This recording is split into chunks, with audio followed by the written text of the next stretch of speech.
जय हिंद दोस्तों। देखिए हम लोग आज टॉपिक देखते हैं बायोलॉजी का सबसे मेन टॉपिक है, बहुत बड़ा टॉपिक हो जाता है नर्वस सिस्टम। तो स्टार्ट करते हैं सबसे पहले सिस्टम से कि तंत्र किसे कहते हैं। सिस्टम जब कई चीज़ें आपस में जुड़ी रहती है ना, और अगर किसी एक को भी हटा दें तो उसका परफॉर्मेंस खराब हो जाए तो उसे सिस्टम कहते हैं। जैसे बोलचाल के भाषा में हम कंप्यूटर को सिस्टम बोलते हैं। आप कंप्यूटर का कीबोर्ड हटाइए, आपका परफॉर्मेंस बिगड़ेगा। माउस हटाइए, कुछ परफॉर्मेंस कम होगा। उसी तरह से ये क्या है, एक सिस्टम है, इसमें हर चीज़ आपस में लिंक है, हर चीज़ का आपस में एक परफेक्ट रोल है, उसको चेंज नहीं किया जा सकता। अब ये नर्वस सिस्टम करता क्या है, पूरे बॉडी को कंट्रोल करने वाले सिस्टम को बोलते हैं नर्वस सिस्टम, जिसमें हमारा total body, heart, digestive system, respiratory system, skeleton system, A to Z control होता है, जिसमें उसे हम कहते हैं नर्वस सिस्टम। नर्वस सिस्टम का सबसे मेन हिस्सा होता है ब्रेन। इस नर्वस सिस्टम में सबसे ज़्यादा जो रोल होती है वो किसकी होती है, वो ब्रेन की होती है। जो हमारा ब्रेन होता है ये सबसे मेन पार्ट है हमारे बॉडी का। कह सकते हैं कि यह कंप्यूटर है हमारे बॉडी के लिए। अब ये जब इतना मेन पार्ट है हमारे बॉडी का, तो ज़रूरी भी है कि इसको सेफ्टी देना ज़रूरी है। तो ये जो ब्रेन है ये क्रेनियम नाम की एक हड्डी में बंद रहती है, कपाल में, क्रेनियम बोलते हैं उस हड्डी को। तो ब्रेन को जो सपोर्ट देता है, यानी ब्रेन को जो रक्षा देता है, ब्रेन की रक्षा, वो क्रेनियम नाम की एक हड्डी में होती है। ये 8 हड्डियों का एक ग्रुप है, 8 बोन्स का एक ग्रुप है जो क्रेनियम नाम की हड्डी बनाता है, जिसके अंदर जो ज्वाइंट पाए जाते हैं वो फाइब्रस ज्वाइंट होते हैं। फाइब्रस ज्वाइंट होते हैं जो बहुत ही मजबूत होते हैं, जिसे हम कहते हैं रेशेदार जोड़। ब्रेन का जो जोड़ होता है वो रेशेदार जोड़ के नाम से जाना जाता है, वो बहुत ही मजबूत होता है यह ब्रेन का जोड़। क्रेनियम इसको हड्डी को मजबूती दे दिया। अब जो ये मजबूती दिया क्रेनियम नाम की हड्डी, तब इसके अंदर हमारा ब्रेन आ जाएगा। तो ब्रेन को एक पतली झिल्ली भी सपोर्ट देती है ताकि ब्रेन उस हड्डी से डायरेक्ट टच ना कर जाए, क्योंकि डायरेक्ट टच करेगा तो फिर ब्रेन में इन्फेक्शन हो सकता है। तो वो एक पतली झिल्ली होती है जो ब्रेन को रोक के रखती है। उस झिल्ली को बोलते हैं मेनिनजॉइट। मेनिनजॉइट। अब ये प्लास्टिक के समान होती है। हमारा ये बाल हो गया, बाल के अंदर ये हड्डी हो गई क्रेनियम, ये तो चमड़ा हो गया, इसके अंदर क्रेनियम। क्रेनियम के अंदर अब मेनिनजॉइट नाम की एक थैली होगी। उस थैली में हमारा ब्रेन होगा, जिसका वजन होता है 1350 ग्राम से लेकर 1400 ग्राम के बीच में इसका वजन होता है। अब कभी हमको चोट लगा तो वो क्रेनियम उस चोट को बर्दाश्त कर लेता है। बट कभी कभी क्या होता है, चोट ज़्यादा लगा तो क्रेनियम को पार करके वो पहुंच जाता है अंदर। अब वहाँ फिर एक ब्रेन को सेफ्टी देने के लिए एक झिल्ली है जिसे बोलते हैं मेनिनजॉइट। अगर मेनिनजॉइट डिस्टर्ब हो गया, उसको अगर क्षति पहुंच गई, तो फिर आपको एक बीमारी होगी जिसे बोलते हैं मेनिनजाइटिस नाम की बीमारी, जो आप डिजीज नाम के चैप्टर में पढ़ेंगे, ब्रेन नाम के चैप्टर में नहीं। उसके बारे में हम ज़्यादा फोकस डिजीज नाम के चैप्टर में करेंगे। तो ये हो गया आपका मेनिनजॉइट नाम का चैप्टर। अब हम मेनिनजॉइट नाम का चैप्टर नहीं, मेनिनजॉइट नाम की झिल्ली एक पतली परत हो गई। अब आगे देखते हैं हम इसको, मेनिनजॉइट की बात करें। अब देखते हैं ब्रेन बना किस चीज का होता है। तो ब्रेन जो बना होता है तंत्रिका कोशिका का, तंत्रिका कोशिका का बना होता है। कोशिका, इस कोशिका को हम न्यूरॉन सेल कहते हैं, न्यूरॉन कोशिका भी कहते हैं। ब्रेन बना होता है हमारे तंत्रिका कोशिका या न्यूरॉन कोशिका। ये शरीर की सबसे बड़ी कोशिका होती है, हमारे बॉडी की सबसे बड़ी कोशिका है। इस कोशिका की एक खराबी क्या है, इसमें कोई भी सेल डिवीजन यानी पुनर्निर्माण यानी कोशिका विभाजन नहीं हो सकता है। इसका मतलब ये हुआ कि अगर हमारा ब्रेन जो है वो बना है तंत्रिका कोशिका यानी न्यूरॉन सेल का, और उसमें कोई भी रिकंस्ट्रक्शन का काम नहीं हो सकता। इसका मतलब अगर ब्रेन पे चोट लगा तो फिर वो ठीक नहीं होगा। इसीलिए पुलिस कहती है कि शरीर का कोई अंग सेफ्टी रहे ना रहे, बाइक चलाओ तो बाबू हेलमेट जरूर पहन, क्योंकि इसके ये बना हुआ है न्यूरॉन सेल का। और न्यूरॉन सेल के अंदर सेंट्रोसोम नहीं पाया जाता है, और ये सेंट्रोसोम ही होता है जो रिकंस्ट्रक्शन करके हमारे शरीर को फिर से ठीक कर देता है। ब्रेन में सेंट्रोसोम नहीं होता है, जिस वजह से ब्रेन के अंदर कोशिका विभाजन नहीं होती है। इस वजह से ब्रेन में अगर चोट लगी तो ज़्यादा संभावना, बचने की संभावना लगभग ना के बराबर हो जाती है। Neuron cell. अब एक चीज़ और हम जानते हैं कि सेंट्रोसोम अगर सेल डिवीजन यानी कोशिका विभाजन बहुत ज़्यादा कर देता है तो उसी को हम कैंसर कहते हैं। ये सेंट्रोसोम हमारे ब्रेन में होता ही नहीं है। इसका मतलब ब्रेन में कोई भी कोशिका विभाजन, सेल डिवीजन होती नहीं है। और जब सेल डिवीजन नहीं होती है तो बहुत ज़्यादा सेल डिवीजन की बात ही नहीं आती है। तो फिर कैंसर कैसे होगा? बावजूद इसके ब्रेन में कैंसर हो जाता है। एक जगह हम बोल रहे हैं कि ब्रेन बना है तंत्रिका कोशिका का, जिसे कहते हैं न्यूरॉन सेल, जिसमें कोई भी कोशिका विभाजन नहीं होता है क्योंकि उसमें सेंट्रोसोम नहीं होता है। फिर कैंसर क्यों हो जाता है? तो इसका प्रॉब्लम क्या है समझिए। ब्रेन का 90% भाग जो होता है वो न्यूरॉन सेल का बना होता है, यानी तंत्रिका सेल का, जिसमें सेंट्रोसोम नहीं होता है और जिसमें कोशिका विभाजन नहीं होती है, और वो कैंसर नहीं हो सकता है। लेकिन ब्रेन का कुछ भाग, लगभग 10% भाग न्यूरॉन गिलियल सेल का बना होता है। वो न्यूरॉन गिलियल सेल में सेंट्रोसोम पाए जाते हैं और वो सेंट्रोसोम की वजह से कोशिका विभाजन हो जाती है, और वो जब कंट्रोल के बाहर होता है तो ब्रेन में कैंसर हो जाता है। ब्रेन कैंसर का पहला स्टेज ट्यूमर कहा जाता है। बट ब्रेन इतना नाजुक होता है कि वो ट्यूमर में ही व्यक्ति की जान ले लेता है, ब्रेन कैंसर होने की नौबत ही नहीं आने देता है। स्टार्टिंग स्टेज में ही ब्रेन ट्यूमर में जान ले लेता है।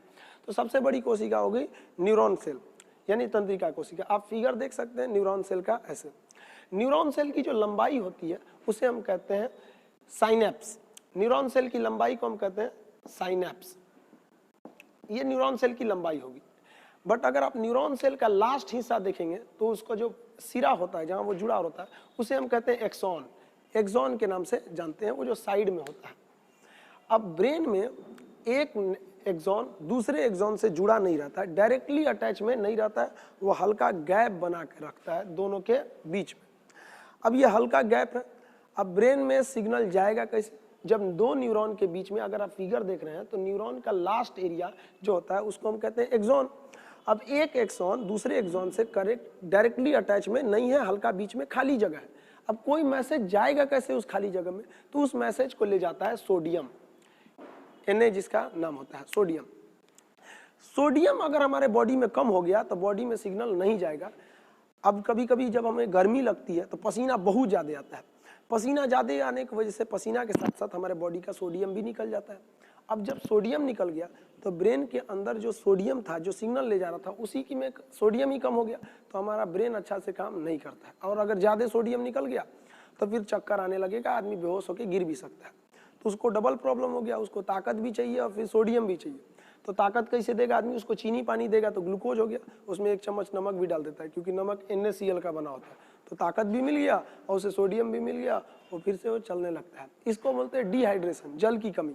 डिहाइड्रेशन में जल भी कम हो जाता है और सोडियम भी दे दिया जाता है ताकि उसका ब्रेन जो वो अच्छे से वर्क कर सके। तो ये साइनेप्स हो गया, सोडियम के भाग हो गए यहाँ पे। अब आगे हम देखते हैं ब्रेन कैंसर, देख लिए कैसे कैसे होता है। एक्चुअली ब्रेन में अगर केवल नर्वस तंत्रिका कोशिका होता, न्यूरॉन होता तो कैंसर नहीं होता। ब्रेन में कोई भी सेल डिवीजन नहीं हो सकती, वो पुनर्निर्माण नहीं कर सकता है। सबसे ज्यादा पुनर्निर्माण हमारा लीवर कर सकता है। लीवर को हम हिंदी में यकृत कहते हैं, उर्दू में हम इसे जिगर कहते हैं। अगर कोई लीवर में चाकू भी मार दे, निकाल देंगे, वो आराम से अपने खुद से ही वो अपने कोशिकाओं को स्वतः ठीक कर सकता है क्योंकि उसमें रीजनरेशन, रिकंस्ट्रक्शन की सबसे ज्यादा पावर होती है। अब हम आते हैं मेन टॉपिक ब्रेन पर। पार्ट्स ऑफ ब्रेन, जिससे हमेशा क्वेश्चन अक्सर पूछा करते हैं, पार्ट्स ऑफ ब्रेन, ब्रेन के कितने पार्ट्स होते हैं? चलिए देखते हैं। देखिए हम लोग देखते हैं पार्ट्स ऑफ ब्रेन के बारे में। पार्ट्स ऑफ ब्रेन को हम लोग देखते हैं अच्छे से। तो ब्रेन के ना बेसिकली 3 पार्ट होते हैं। एक होता है अग्र मस्तिष्क, जो मेन फ्रंटियल पार्ट होता है, बाहर का होता है अग्र मस्तिष्क। एक होता है मध्य मस्तिष्क, ये बीच का होता है। अंदर जब ब्रेन को खोद के अंदर जाएंगे तब उसमें मिलेगा मध्य मस्तिष्क। और पश्च मस्तिष्क एकदम पीछे होता है, जो हमारे गर्दन के साइड में चला आता है, यहाँ पे पश्च मस्तिष्क उसको बोलते हैं। तो ब्रेन के 3 पार्ट्स हो गए।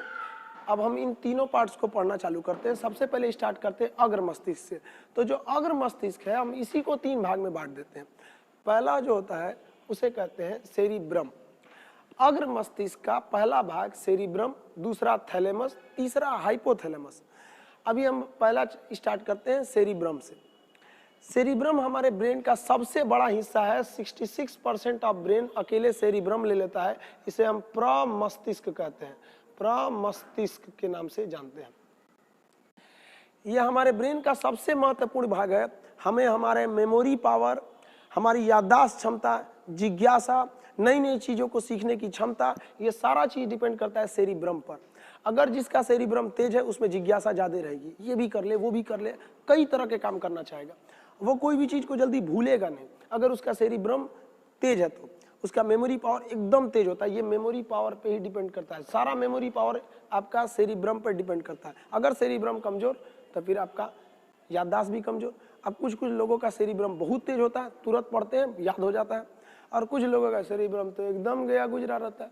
किसी को देखेंगे तो कहेंगे ओहो, लगता है हम आपको कहीं देखे हैं, शायद आप पापा हैं। इस तरह से वो लोग हो जाते हैं, उनका तो सेरिब्रम पूरा ही खत्म है एक तरह से कहिए तो सेरिब्रम ये मेन हिस्सा हो जाता है। अब हम आते हैं थैलेमस पे। सेरिब्रम के बाद अगला पार्ट होता है थैलेमस।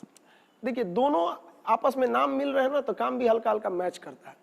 थैलेमस जो होता है ना, बाहरी वातावरण का आभास कराता है, बाहर एटमॉस्फेयर में क्या है उसकी जानकारी देता है हमको थैलेमस। यानी अगर बाहर ठंड है तो हमको थैलेमस बताएगा, बाहर गर्मी पड़ रहा है हमको थैलेमस बताएगा, कोई बाहर से पीट रहा है हमको थैलेमस बताएगा, अगर कोई पीछे से ऐसे पिन चुबा दिया तो ऐसे आदमी चौंक जाता है, थैलेमस बताया है। बाहर गर्मी बहुत पड़ रही है, बॉडी को बताता है कि बहुत गर्मी है पड़ रही है, कौन बताता है? थैलेमस। ठंड पड़ती है, थैलेमस। यानी बाहरी वातावरण का जानकारी कराता है थैलेमस। अगर कोई शराब पी लिया है तो उसका थैलेमस अच्छे से काम नहीं करता है, इसलिए शराबी को कितना भी पीटिए उसको दर्द नहीं करता है, सुबह में दर्द करेगा। जब थैलेमस काम करना चालू करेगा तब तो पूछेगा सेरिब्रम से कौन पीटा था रात में, याददाश्त रहेगा तो बताएगा कौन ठीक है कौन पीटा उसका। तो थैलेमस हो गया ये बाहरी वातावरण का। अब हम आते हैं हाइपोथैलेमस में। ये भी टेम्परेचर को कंट्रोल करता है, बट बॉडी के अंदर के टेम्परेचर को। अगर बॉडी के टेम्परेचर अंदर ज्यादा है तो पसीना के रास्ते छोड़ देगा, और अगर टेम्परेचर बॉडी के अंदर का कम है तो पसीना निकालेगा ही। और जबकि थैलेमस क्या कर रहा था, बाहर टेम्परेचर ज्यादा है या कम है उसकी जानकारी दे रहा था, और हाइपोथैलेमस अंदर टेम्परेचर ज्यादा है या नहीं ये उसकी जानकारी देता है। हाइपोथैलेमस बहुत महत्वपूर्ण भूमिका निभाता है। ये हाइपोथैलेमस से ही हमारा नेचर डिसाइड होता है, क्योंकि हाइपोथैलेमस ही गुस्सा का नियंत्रण करता है, हाइपोथैलेमस ही प्रेम का नियंत्रण करता है, यही हमें भूख लगाता है, यही हमें प्यास लगाता है, पसीना इसी से नियंत्रण होता है, बॉडी के अंदर का जो भी चेंजिंग होता है यही डिसाइड करता है। हाइपोथैलेमस की वजह से ही हम लोग लाल पीला हरा करने लगते हैं। लड़का का हाइपोथैलेमस कुछ ज़्यादा ही एक्टिव होता है, इसलिए लड़का कहीं चाय पीते रहेगा, बगल से एक लड़की गई, अरे बाप रे, तुरंत देखने लगता है। जबकि फीमेल में हाइपोथैलेमस उतना ज़्यादा एक्टिव नहीं होता है, इसलिए फीमेल घास भी काटते रहेगी, बगल से सलमान खान गुजर जाएगा नहीं देखेगी। अब बेचारा लड़का क्या करे, उसका हाइपोथैलेमस भगवान थोड़ा सा ज़्यादा सेंसिटिव बना दिया, इस वजह से चक्कर पकड़ ज़्यादा कर देता है। तो ये हाइपोथैलेमस ही हम लोग को इधर उधर लाल पीला हरा कराता है। स्टूडेंट लोग थोड़ा इस पे ध्यान देंगे, हाइपोथैलेमस को कम रखेंगे। शरीर में सल्फोनिक एसिड की मात्रा बढ़ने या उत्तेजन भोजन को करने से हाइपोथैलेमस बढ़ जाता है। इसलिए आप देखे होंगे साधु संत इत्यादि लोग लहसुन प्याज उत्तेजक भोजन नहीं करते हैं, क्योंकि वो ज़्यादा करेंगे तो हाइपोथैलेमस उन लोग का ज़्यादा एक्टिव रहेगा और वो ज़्यादा लाल पीला हरा करेंगे और आसाराम के श्रेणी में चले जाएंगे। चलिए अब आप देखते हैं अग्र मस्तिष्क। आप समझ गए, ये ब्रेन का मेन हिस्सा है अग्र मस्तिष्क। यानी थैलेमस क्या करता है, बाहर का ताप, बाहर का ज्ञान, और हाइपोथैलेमस क्या करता है, प्रेम, घृणा, भूख, प्यास, लव, घृणा, भूख, प्यास, पसीना, ये सारे चीज का नियंत्रण करता है हमारा हाइपोथैलेमस। ये हाइपोथैलेमस बहुत ज्यादा जरूरी होता है हमारे पार्ट का। अब हम आते हैं मध्य मस्तिष्क पे। मध्य मस्तिष्क के केवल दो ही भाग होते हैं। मध्य मस्तिष्क कहेंगे, ये होता है कार्पोरा। कार्पोरा क्या करता है, जो हम देखते हैं और जो हम सुनते हैं उसको ब्रेन तक ले जाता है, कि वो ले जाता है सेरिब्रम के पास। अगर हम किसी को देखेंगे तो आंख उसको देखेगा फोटो, और वो किसको देगा, कार्पोरा को। कार्पोरा सेरिब्रम को देखेगा, कहेगा देखो तो कौन है, ओहो ये तो मेरी वाली है, तुरंत आदमी बता देता है, ओहो ऐसा बात है। जब सुनने के बाद तुरंत वो बता देता है कि ये कौन सा बात बोलना चाहता है। तो कार्पोरा जो होता है वो देखने और सुनने का काम करता है, उस सिग्नल को वो पहुंचाता है ब्रेन तक में। तो ये कार्पोरा बहुत जरूरी है। बुढ़ापा में कार्पोरा उतना अच्छा से काम नहीं करता है, बुढ़ापा में तो कोई भी चीज अच्छा से काम नहीं करता है। अब अगला देखते हैं सेरिब्रम, सेरिब्रल या पेंडिकल। सेरिब्रल या पेंडिकल क्या होता है, देखिए हमारा जो ब्रेन होता है हर चीज का एक असिस्टेंट चाहिए होता है। जैसे आप जानते होंगे प्रधानमंत्री हैं, अकेले काम नहीं करते, उनके लिए एक बहुत बड़ा मंत्रियों की फौज होती है, कैबिनेट मंत्री होते हैं। कभी कभी तो हमारे यहाँ पे उप प्रधानमंत्री भी बना दिए जाते हैं, जो संविधान में चर्चा नहीं है। अब तक 7 उप प्रधानमंत्री बन चुके हैं, लेकिन नरेंद्र मोदी को उप प्रधानमंत्री की जरूरत क्या है, उनको नहीं फील हुआ, इसलिए उन्होंने नहीं बनाया। तो सेरिब्रल क्या करता है पेंडिकल, कि हमारा जो ब्रेन है उस ब्रेन का एक असिस्टेंट है जिसका नाम है स्पाइनल कॉर्ड, जो हमारे ब्रेन के नीचे से गया रहता है और पूरे पीठ तक आया रहता है, रीढ़ की हड्डी के बीचों बीच, उसको कहते हैं स्पाइनल कॉर्ड। यानी ब्रेन और स्पाइनल कॉर्ड में आपसी संबंध बनाने का काम करता है कि देखो ब्रेन बिजी है, स्पाइनल कॉर्ड को कहता है तुम रेडी रहना, ब्रेन क्या है, बिजी है, कभी भी वो बिजी हो सकता है, तो तुम बॉडी को कंट्रोल कर लेना। तो ये सेरिब्रल पेंडिकल भी बहुत जरूरी है। तो हम समझे यहाँ पे अग्र मस्तिष्क देखें, मध्य मस्तिष्क देखें, मध्य मस्तिष्क का कार्पोरा पेंडिकल देखने और सुनने का काम करता है। यानी हम यहाँ लिख सकते हैं आई एंड ईयर, यानी देखने और सुनने का काम करता है। और ये क्या काम करता है सेरिब्रम, ये करता है कनेक्ट कर देता है, किससे, connect to spinal cord, connect to spinal cord, ये इसका मेन काम हो गया। अब हम देखते हैं पश्च मस्तिष्क, ये सबसे पीछे का हिस्सा होता है जो गर्दन के पास हो जाता है। ये थोड़ा सा कमजोर हिस्सा होता है, क्योंकि हमारा अगर ब्रेन देखेंगे तो आगे जो होता है ये क्रेनियम हड्डी होती है जिसमें 8 होती है, जबकि पीछे का भाग अगर आप खुद से अपना बॉडी ब्रेन को टच करेंगे तो ये जहाँ बाल है पीछे, यहाँ पर आपको मांस दिखेगा, वहाँ पे हड्डी नहीं है, वहाँ एक बहुत बड़ा होल है, वो शरीर का सबसे बड़ा होल होता है जिसको फोरामेन मैग्नम कहते हैं। अगर यहाँ किसी को जोर से मार दीजिए तो उसको दिमाग काम नहीं करता है, अगर ज़्यादा जोर से लग गया तो मौत भी हो सकती है उसकी। इसलिए कभी भी ब्रेन पर नहीं मारना चाहिए और खास करके पीछे के हिस्सा पे नहीं मारना चाहिए, वो पश्च मस्तिष्क पर सेफ्टी नहीं पहुँच पाता है। पश्च मस्तिष्क को 2 भाग में बांटते हैं, सेरिबेलम, ये क्या करता है, सेरिबेलम हमारे बॉडी को बैलेंस बनाने का टोटली काम सेरिबेलम का होता है। जितना हमारे बॉडी में बैलेंस बनता है वो सेरिबेलम के वजह से बनता है। बैलेंस, हम चल रहे हैं, आराम से चल रहे हैं, सेरिबेलम की वजह से, क्योंकि हमारा सेरिबेलम हैबिचुएटेड हो गया हमारे बॉडी का बैलेंस बनाते वक्त। लेकिन अगर कोई 1 साल का बच्चा है, 1.5 साल का बच्चा है, उसका सेरिबेलम अभी एक्टिव नहीं है तो बैलेंस बना के चलता है, आराम आराम से चलता है।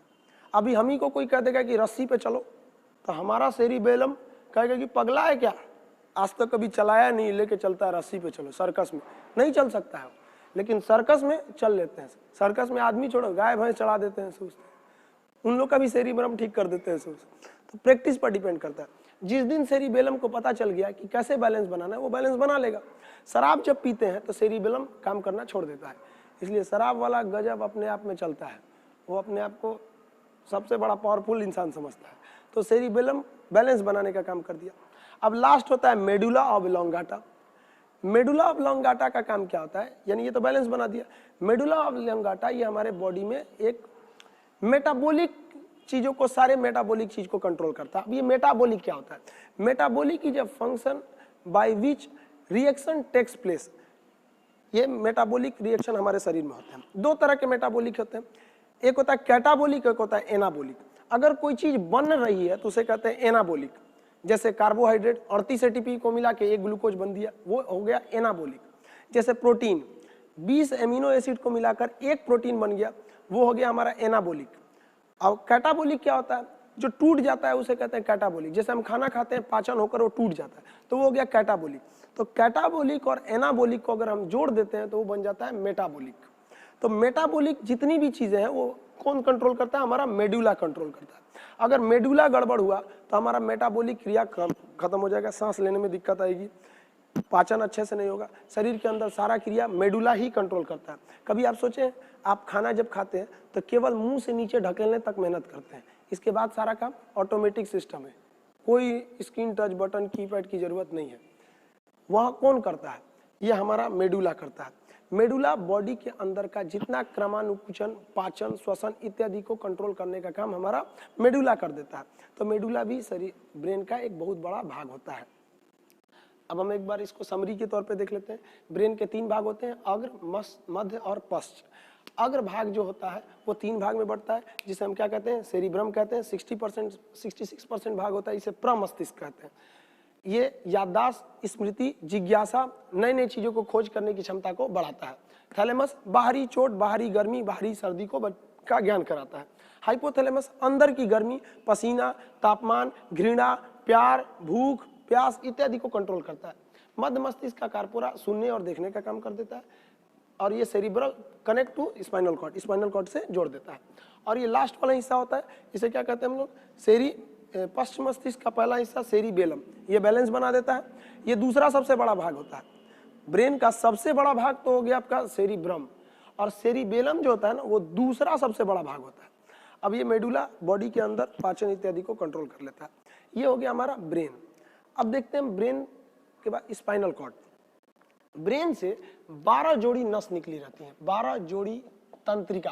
तंत्रिका मतलब क्या होता है? नर्व्स, नसें निकली रहती हैं, 12 जोड़ी तंत्रिका, तंत्रिका निकल गई है 12 जोड़ी। ये हो गया हमारा ब्रेन। अब हम बात करते हैं सेकंड ब्रेन की। सेकंड ब्रेन हम किसे कहते हैं? स्पाइनल कॉर्ड को। हमारे शरीर का पिछला जो स्पाइनल कॉर्ड है इसे हम क्या कहते हैं? Second brain. अब बात करते हैं सेकंड ब्रेन। ये ब्रेन से ही निकला होता है और पिछला हिस्सा होता है, नीचे तक आ जाता है रीढ़ की हड्डियों के बीच से। आप फिगर में उसको देख सकते हैं, सेकंड ब्रेन यानी स्पाइनल कॉर्ड को। चलिए देखते हैं अब स्पाइनल कॉर्ड के बारे में। स्पाइनल कॉर्ड को हिंदी में हम बोलते हैं मेरू रज्जु। ये ब्रेन का सेकंड भाग होता है, इसलिए इसको ब्रेन सेकंड ब्रेन कहते हैं, क्योंकि जब भी कभी ब्रेन बिजी रहता है तो सारी जिम्मेदारियां वो सेकंड ब्रेन यानी स्पाइनल कॉर्ड मेरू रज्जु को दे देता है। अब ये ब्रेन को तो सेफ्टी देने का काम कौन कर रहा था? क्रेनियम नामक हड्डी। अब ये स्पाइनल कॉर्ड भी सेकंड ब्रेन है, इसको भी तो सेफ्टी चाहिए। इसको सेफ्टी कौन देगा? तो रीढ़ की हड्डी। ये रीढ़ की हड्डी के बीचों बीच से गया रहता है और कमर तक आया रहता है, स्पाइनल कॉर्ड पे पूरे नीचे तक आया रहता है। इससे 31 जोड़ी नसें निकली रहती हैं, 31 जोड़ी नस तंत्रिका, 31 जोड़ी तंत्रिका निकली रहती है, 31 जोड़ी। जबकि ब्रेन से निकला रहता है 12 जोड़ी तंत्रिका।